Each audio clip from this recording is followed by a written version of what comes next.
Hello everybody, Mike here. I'm coming to you from my room of the Ancient Mariner, and today we're going to spotlight the Vinyl Junkie Corner. This is where I've got my vinyl set up. I just added my Audio-Technica AT-LP60 in here because I upgraded. I've got the 120X, the new 120X in my living room. So I put this one back here. I really like it back here. See, I'm in my Vinyl Junkie Corner. And I'm going to do a contest entry video today. This is for JT's Record Room, his 100 subscribers contest. He has surpassed that mark since he since he started this contest. So congratulations. I've never really been concerned myself with the number of subscribers I have or views I get. I like to get more. I like to know that people are watching my videos. But now that this is his 100 subscriber contest, I'm inching a little bit closer. I'm more than 50 now. I think I'm at 67. So, day by day I get closer to 100. And, this is a good motivation for me because I'd actually like to get, 100 subscribers out here. I'd be happy with that. But anyway, this video is kind of, I like this, the idea of this contest video because it's digging into your collection and pulling out different genres, which I think is fantastic. I try to have a wide array of variety in my collection. Now I'm going to struggle with some of these because I just don't have a lot of these particular genres, but I think I'm happy with the ones that I'm going to show here. So let's get started, and the first category is folk. So I found this one. This is Dan Fogelberg, Phoenix, and probably the most popular song that's going to come from here is Longer, which is probably Dan Fogelberg's, probably his biggest hit. This is actually a neat gatefold record.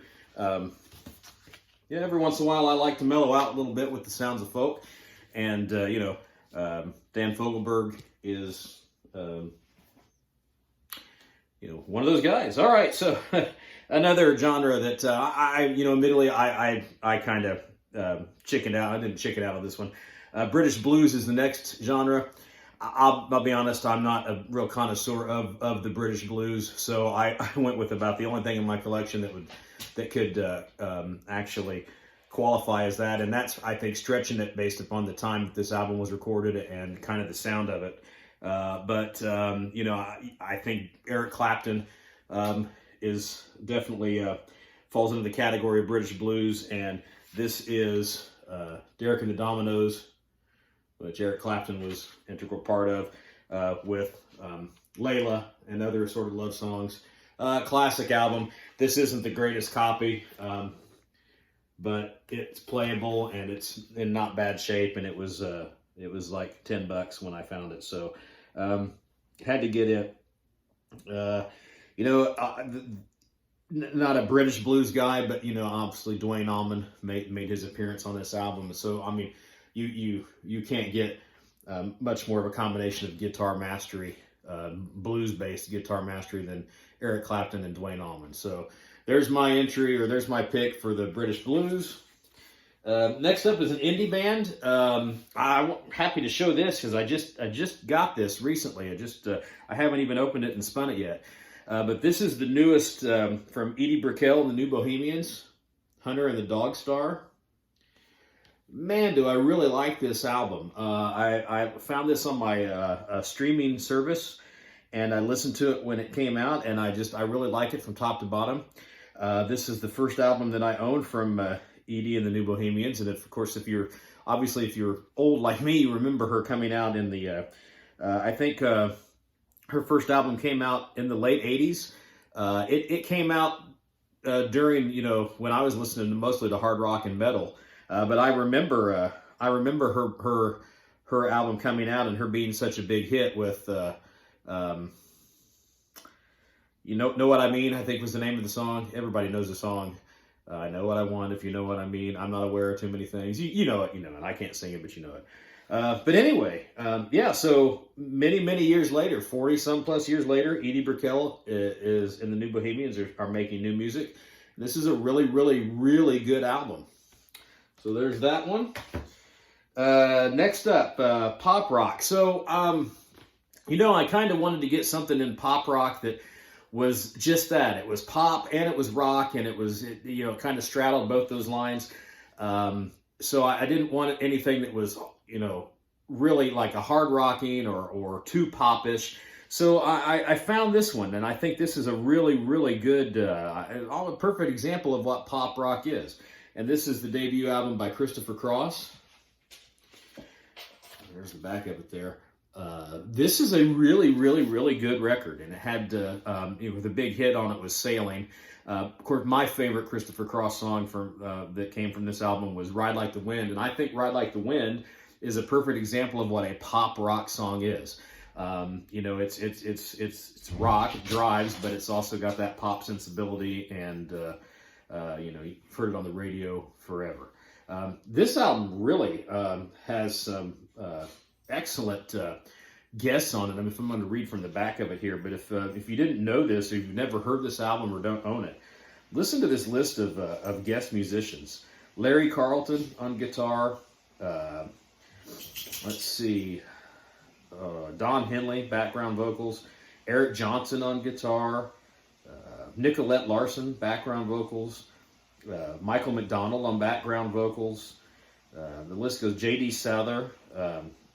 Just a laundry list of excellent session or guest musicians. And one thing I did not know, I read this in his bio recently, is that Christopher Cross is an accomplished rock guitarist. And at one point, I'm going to have to research this further because I find this fascinating.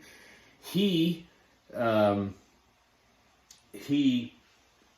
filled in on guitar for, I want to say it was Deep Purple. He filled in for Richie Blackmore on some gig when Richie Blackmore couldn't play, and Christopher Cross played guitar. I'm pretty sure it was Deep Purple, might have been Rainbow, but I'm almost positive it was Richie Blackmore he filled in for. Wow, talk about filling some shoes. So anyway, there's that. That kind of ties in playing, you know, leading in with a metal band. That's the next genre, classic metal, which is that's my wheelhouse. And I've got it. I'm just going to grab this one because this one's in rotation right now. Doesn't get much more classic than this, but this is Iron Maiden, Somewhere in Time.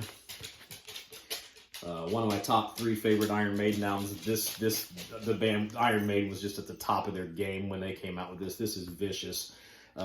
This is everything that classic heavy metal should be. And if you're new to heavy metal and you want to get started, I'd recommend any of the mid to late 80s Iron Maiden albums, and Somewhere in Time would not be a bad place to start for that. And then the final genre would be jazz, and I dug this one out. This is an interesting album. This is called Fathers and Sons, and there's the back of it there. And what this is on side 1 of this album, it's Ellis Marsalis, Wynton Marsalis, and Branford Marsalis, piano, trumpet, and tenor sax, respectively, with Charles Fambrough and James Black filling out the rhythm section. Obviously, you know, fathers and sons. You got Ellis is the dad, and then Wynton and Branford were his sons. Talk about, you know, the apple not falling far from the tree. Those are some great jazz musicians right there. And then on side 2, you have Vaughn Freeman, tenor sax man, and his son Chico Freeman, another tenor sax man. And then that lineup is filled out with Cecil McBee on bass, Jack DeJohnette, legendary jazz drummer, and Kenny Barron on piano. So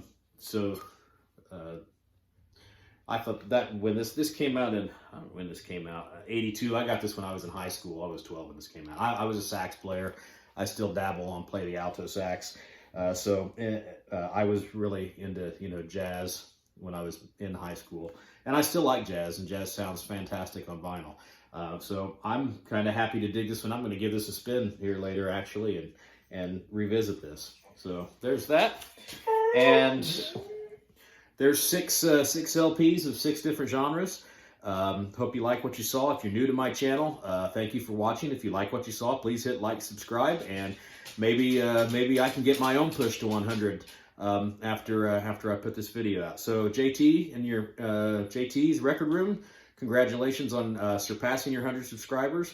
And like you said, you're gonna have your drawing on the first day of spring. So I dug out my baseball gear, because I'm really, really happy to get out of this nasty winter and into spring of 2021, and hopefully we are all on the road to recovery, and better things will lay ahead. So, as I always close out my videos, because as you can see the Judas Priest poster behind me and the Iron Maiden on the wall, I'm a metal guy. I'm not afraid to let everybody know I'm metal, and you should let them know you're metal too. So bang your head, throw the goat, and I'll catch you next time.